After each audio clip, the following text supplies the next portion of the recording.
You'll start your prep with some wrist movements. For the first prep, place pressure on your fingertips moving in and out of the position. For our next prep, you'll raise the heels of your hands while keeping your fingers on the ground. Feel free to bring your hands closer to your knees in order to decrease the amount of pressure you're placing on your hands. Next up, you'll perform a similar movement. However, this time you will shift the weight from side to side. Try to keep your arms locked out during this, as well as all of the wrist prep movements. Next, place your hands flat on the floor and work on rotating your arms with focus on the elbows. Don't let your hands come up off of the floor. After that, arrange your fingers so that they're facing to the outside and then rock side to side. Push down and away from the floor for a deeper stretch. Next, turn your fingers so that they're facing your knees and sit back. Remember to keep your arms straight and hands completely flat on the ground. For the next move, you'll flip your hands over so that you have your palms facing upward. Rotate the elbow pits forward, and while pushing down into the floor, sit back.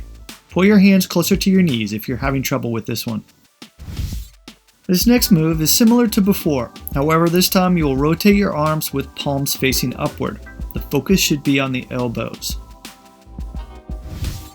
You'll finish off by having your fingers facing forward and rocking forward and backward.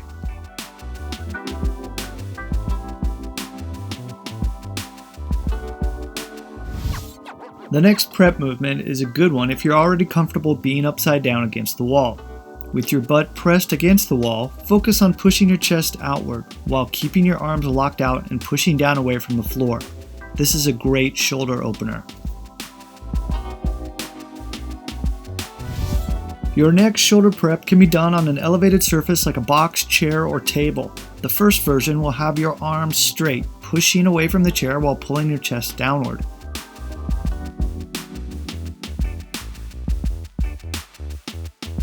Once you're comfortable with that, place your elbows on the chair, and while pushing down into the chair, pull your chest downward. You can also perform a similar movement by using a wall with your arms straight, pulling your chest towards the wall. For this movement, start in the A-frame position.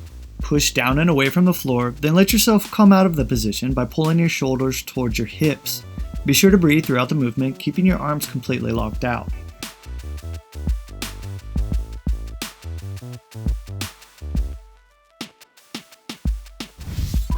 This next movement is a great way to help give us better awareness for how to squeeze our lower body once we get upside down. Focus on pointing your toes and pushing the back of your knee down, completely locking out your leg as you raise it slightly up off of the floor. Hugging the opposite leg will help make this move a bit easier so that you can focus on bringing better awareness to the leg that you are raising up off of the floor. One of the most important prep movements is the handstand bail. I can't stress enough how important it is to be able to comfortably bail out of the handstand. Start with your hands staggered, performing a cartwheel, and gradually work up to being able to have your hands in line with each other. Don't worry about having a perfect cartwheel. Just focus on keeping your arms straight and protecting yourself from crashing.